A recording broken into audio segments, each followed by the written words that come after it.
नमस्कार दोस्तों, स्वागत है आपका हमारे चैनल दृष्टि स्टडी पॉइंट में। आज की कहानी है मिलाप। पूरी कहानी सुनिएगा, अच्छी लगे तो कहानी को लाइक करें और अगर चैनल पे पहली बार कहानी सुन रहे हैं तो चैनल को सब्सक्राइब कर लें, जिससे कि अगली कहानी का नोटिफिकेशन आपके पास आ जाए। मुंशी प्रेमचंद जी ने ये कहानी 1913 में लिखी थी। कहते हैं एक उम्र पार कर जाने के बाद इंसान पीछे मुड़कर अपनी गुजरी जिंदगी के बारे में सोचता है और क्या खोया क्या पाया इन सब चीज़ों का विश्लेषण करता है। ये कहानी भी जीवन के कुछ अच्छे बुरे अनुभवों पर आधारित है। आइए सुनते हैं आज की कहानी मिलाप। इस कहानी के मुख्य पात्र हैं नानक चंद। लाला ज्ञानचंद बैठे हुए हिसाब किताब की जांच कर रहे थे कि अचानक उनके सुपुत्र बाबू नानक चंद आए और बोले, दादा अब यहाँ पड़े पड़े जी उकता गया है, आपकी आज्ञा हो तो मैं शहर को निकल जाऊं, 2-1 महीने में लौट आऊंगा। नानक चंद बहुत सुशील और नवयुवक था। रंग पीला, आंखों के आसपास हल्के स्याह धब्बे, कंधे झुके हुए। ज्ञानचंद ने उसकी तरफ तीखी निगाह से देखा और व्यंग्यपूर्ण स्वर में बोले, क्यों, क्या यहाँ तुम्हारे लिए कुछ कम दिलचस्पियां हैं? ज्ञानचंद ने बेटे को सीधा करने की बहुत कोशिश की थी मगर सफल ना हुए। उनकी डांट फटकार और समझाना बुझाना बेकार हुआ। उसकी संगत अच्छी न थी, पीने पिलाने और राग रंग में डूबा रहता था। ज्ञानचंद को यह प्रस्ताव क्यों पसंद आने लगा, लेकिन नानक चंद उसके स्वभाव से परिचित था। बेधड़क बोला, अब यहाँ जी नहीं लगता, कश्मीर की बहुत तारीफ सुनी है, अब वहीं जाने की सोचता हूँ। ज्ञानचंद बोलते हैं, बेहतर है तशरीफ ले जाइए। नानक चंद हंसकर बोलता है, अरे रुपए तो दीजिए, इस वक्त 500 रुपए की सख्त जरूरत है। ज्ञानचंद बोलते हैं, ऐसी फिजूल बातों का मुझसे जिक्र ना किया करो, मैं तुमको बार बार समझा चुका हूँ। नानक चंद ने हट करना शुरू कर दिया और बूढ़े लाला इनकार करते रहे। यहाँ तक कि नानक चंद झुंझला कर बोला, अच्छा कुछ मत दीजिए, मैं ऐसे ही चला जाऊँगा। ज्ञानचंद ने कलेजा मजबूत करके कहा, बेशक तुम ऐसे ही हिम्मतवर हो, वहां भी तुम्हारे भाई बंदे बैठे हुए हैं ना। नानक चंद बोलता है, मुझे किसी की परवाह नहीं, आपका रुपया आपको मुबारक हो। अकेला लड़का था। बूढ़े लाला साहब ढीले पड़ गए और रुपया दे दिया और उसी दिन नानक चंद कश्मीर की सैर के लिए रवाना हुए। मगर नानक चंद यहाँ से अकेला नहीं चला। उसकी प्रेम की बातें आज सफल हो गई। पड़ोस में बाबू रामदास रहते थे। बेचारे सीधे साधे आदमी थे, सुबह दफ्तर जाते और शाम को आते। और इसी बीच नानक चंद अपने कोठे पर बैठा हुआ उनकी बेवा लड़की से मोहब्बत के इशारे किया करता था। यहाँ तक कि अभागी ललिता उसके जाल में भी आ गई। भाग जाने के मंसूबे तय हुए। आधी रात का वक्त था। ललिता एक साड़ी पहने अपनी चारपाई पे करवटें बदल रही थी। जेवरों को उतार कर उसने एक संदूकचे में रख दिया। उसके दिल में इस वक्त तरह तरह के ख्याल दौड़ रहे थे और कलेजा जोर जोर से धड़क रहा था। मगर चाहे और कुछ ना हो, नानक चंद की तरफ से उसे बेवफाई का जरा भी गुमान न था। जवानी की सबसे बड़ी नेमत मोहब्बत है और इस नेमत को पाकर ललिता अपने को खुशनसीब समझ रही थी। रामदास बेसुध सो रहे थे कि इतने में कुंडी खड़की। ललिता चौंक कर उठ खड़ी हुई। उसने जेवरों का संदूचका उठाया, एक बार इधर उधर हसरत भरी निगाहों से देखा और दबे पांव चौंक कर कदम उठाती दहलीज में आ गई और कुंडी खोल दी। नानक चंद ने उसे गले लगा लिया। बग्गी तैयार थी, दोनों गए और उस पर बैठ गए। सुबह को बाबू रामदास उठे। ललिता दिखाई नहीं दी। घबराए, सारा घर छान मारा लेकिन कुछ पता न चला। बाहर की कुंडी खुली थी कि बग्गी के निशान नजर आए। सर पीट कर बैठ गए, मगर अपने दिल का दर्द किससे कहते। हंसी और बदनामी का डर जुबान पर छा गया।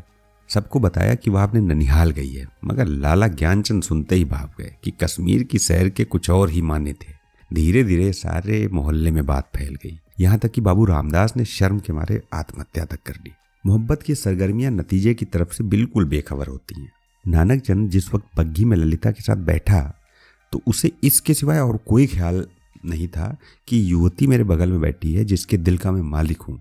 उसी धुन में वह मस्त था। बदनामी का डर, कानून का खटका, जीविका के साधन, उन समस्याओं पर विचार करने की उस वक्त फुर्सत ही नहीं थी उसे। हाँ, उसने कश्मीर का इरादा छोड़ दिया था। कलकत्ते जा पहुंचा। किफायत करने का सबक न पढ़ा था। जो कुछ जमा जथा थी 2 महीने में खर्च हो गई। ललिता के गहनों पर नौबत आ गई। लेकिन नानक चंद में इतनी शराफत बाकी थी। दिल मजबूत करके बाप को खत लिखा, मोहब्बत को गालियां दी और विश्वास दिलाया कि अब आपके पैर चूमने के लिए जी बेकरार है, कुछ खर्चा भेजिए। लाला साहब ने खत पढ़ा। तस्कीन हो गई कि चलो भी जिंदा है, खैरियत से है। धूमधाम से सत्यनारायण की कथा सुनी। रुपया रवाना कर दिया, लेकिन जवाब में लिखा, खैर जो कुछ तुम्हारी किस्मत में था वो हुआ। अभी इधर आने का इरादा मत करो, बहुत बदनाम हो रहे हो। तुम्हारी वजह से मुझे बिरादरी से नाता तोड़ना पड़ेगा। इस तूफान को उतर जाने दो, तुम्हें खर्च की तकलीफ ना होगी, मगर इस औरत की बाह पकड़ी है तो उसका निबाह करना और उसे अपनी ब्याहता स्त्री समझो। नानक चंद के दिल पर से चिंता का बोझ उतर गया। बनारस से हर महीने वजीफा मिलने लगा और शराब की लत न टूटी और हफ्ते में 2 दिन जरूर थिएटर देखने जाता।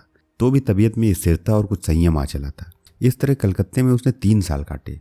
इसी बीच एक प्यारी लड़की के बाप बनने का सौभाग्य प्राप्त हुआ, जिसका नाम उसने कमला रखा। तीसरा साल गुजरा था कि नानक चंद के उस शांतिमय जीवन में हलचल पैदा हो गई। लाला ज्ञानचंद का 50वां साल था, जो हिंदुस्तानी रईसों की प्राकृतिक आयु है।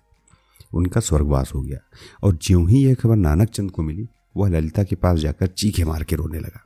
जिंदगी के नए नए मसले अब उसके सामने आए। इस 3 साल की संभली हुई जिंदगी ने उसके दिल से सोहदेपन और नशेबाजी का ख्याल बहुत कुछ दूर कर दिया था। उसे अभी यह फिक्र सवार हुई कि चलकर बनारस में अपनी जायदाद का कुछ इंतजाम करना चाहिए, वरना सारा कारोबार धूल में मिल जाएगा। लेकिन ललिता का क्या करूं? अगर इसे वहां लिए चलता हूं तो 3 साल की पुरानी घटनाएं ताजी हो जाएंगी और फिर एक हलचल पैदा हो जाएगी जो मुझे हुक्काम और हमजोलियों में जलील कर देगी। इसके अलावा उसे अब कानूनी औलाद की भी जरूरत नजर आने लगी।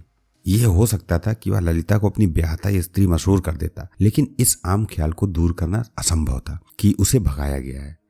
ललिता से नानक चंद को अब वह मोहब्बत न थी जिसमें दर्द होता है और बेचैनी होती है। वह अब एक साधारण पति था जो गले में पड़े हुए ढोल को पीटना ही अपना धर्म समझता था, जिसे बीवी की मोहब्बत उस वक्त याद आती है जब वह बीमार होता है।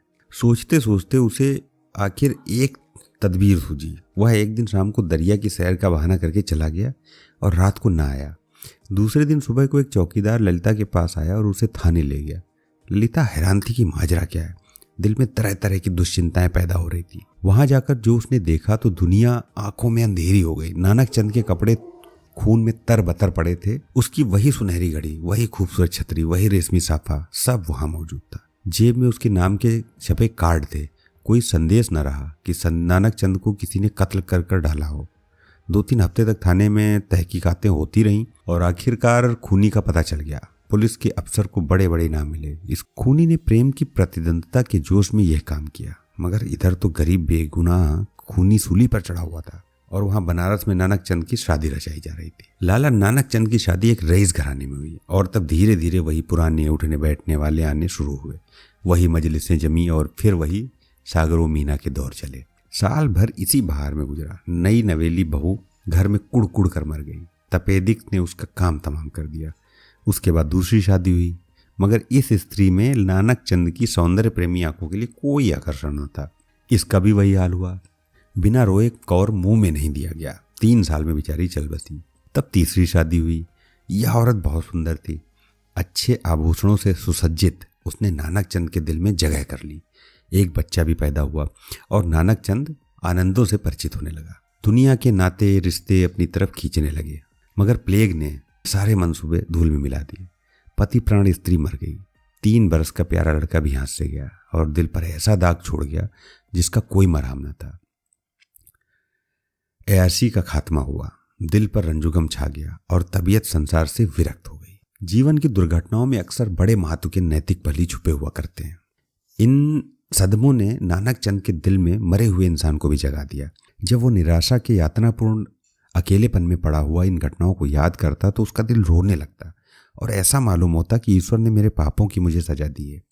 धीरे धीरे यह ख्याल उसके दिल में मजबूत हो गया।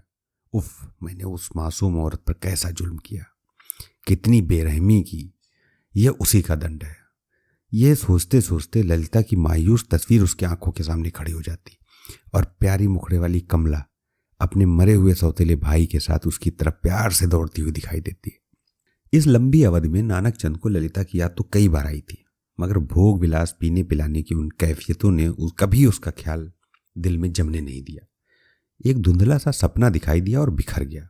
मालूम नहीं दोनों मर गई या जिंदा हैं। अफसोस, ऐसी बेकसी की हालत में छोड़कर मैंने उनकी सुध तक न ली। उस नेकनामी पर धिक्कार है जिसके लिए ऐसी निर्दयता की कीमत देनी पड़े। यह ख्याल उसके दिल पर इतनी बुरी तरह बैठा कि एक रोज वो कलकत्ता के लिए रवाना हो गया। सुबह का वक्त था। वह कलकत्ते जा पहुंचा। अपने उसी पुराने घर को चल पड़ा। सारा शहर कुछ का कुछ हो गया था। बहुत तलाश के बाद उसे अपना पुराना घर नजर आया। उसके दिल में जोर से धड़कनें बढ़ने लगी। भावना में हलचल पैदा हो गई। उसने एक पड़ोसी से पूछा, इस मकान में कौन रहता है? बूढ़ा बंगाली था। बोला, हम ये नहीं कह सकते, कौन है कि कौन नहीं है। इतना बड़ा मुल्क है, कौन किसे जानता है। हाँ, एक लड़की और उसकी बूढ़ी माँ, 2 औरत रहता है। विधवा है, कपड़े की सिलाई करती है। जब से उसका आदमी मर गया तब से यही काम करके अपना पेट पालती है। इतने में दरवाजा खुला। एक 13-14 साल की सुंदर लड़की किताब लिए बाहर निकली। नानक चंद पहचान गया कि ये कमला है। उसकी आंखों में आंसू उमड़ आए। बेइख्तियार जी चाहा कि उस लड़की को छाती से लगा ले, कुबेर की दौलत मिल गई हो। आवाज को संभाल कर बोला, बेटी जाकर अपनी माँ से कह दो कि बनारस से एक आदमी आया है। लड़की अंदर चली गई और थोड़ी देर में ललिता दरवाजे पर आई। उसके चेहरे पर घूंघट था और सौंदर्य की ताजगी तो न थी, मगर आकर्षण अब भी था। नानक चंद ने उसे देखा और एक ठंडी सांस ली। पतिव्रत और धैर्य और निराशा की सजीव मूर्ति सामने खड़ी थी। उसने बहुत जोर लगाया मगर चुप न रह सका, बरबस रोने लगा। ललिता ने घूंघट की ओर से देखा और आश्चर्य के सागर में डूब गई। वह चित्र जो हृदय पट पर अंकित था और जो जीवन के अल्पकालिक आनंदों की याद दिला रहा था, जो सपनों में सामने आकर भी कभी खुशी के गीत सुना देता था और कभी रंज के तीर चुभाता था, इस वक्त सजीव सचल सामने खड़ा था। ललिता पर बेहोशी छा गई। कुछ वही हालत जो आदमी के सपनों में होती है। वह व्यग्र होकर नानक चंद की तरफ बढ़ी और रोती हुई बोली, मुझे अपने साथ ले चलो। मुझे अकेले किस पर छोड़ दिया था, मुझसे अब यहाँ नहीं रहा जाता। ललिता को इस बात पर जरा भी चेतना न थी कि वह उस व्यक्ति के सामने खड़ी है जो एक जमाना हुआ मर चुका है, वरना शायद वो चीख कर भागती। उस पर एक सपने की सी हालत छाई हुई थी। मगर जब नानक चंद ने उसे सीने से लगाया और कहा, ललिता अब तुमको अकेले नहीं रहना पड़ेगा, तुम्हें इन आंखों की पुतली बनाकर रखूंगा। मैं इसीलिए तुम्हारे पास आया हूं। अब तक मैं नरक में था, अब तुम्हारे साथ स्वर्ग का सुख भोगूंगा। तो ललिता चौंक कर और झिड़क कर अलग हटती हुई बोली, आंखों को तो यकीन आ गया मगर दिल को नहीं आता। ईश्वर करे यह सपना सच हो। दोस्तों, ये थी आज की कहानी। कल फिर मिलेंगे 3 बजे नई कहानी के साथ। Thank you.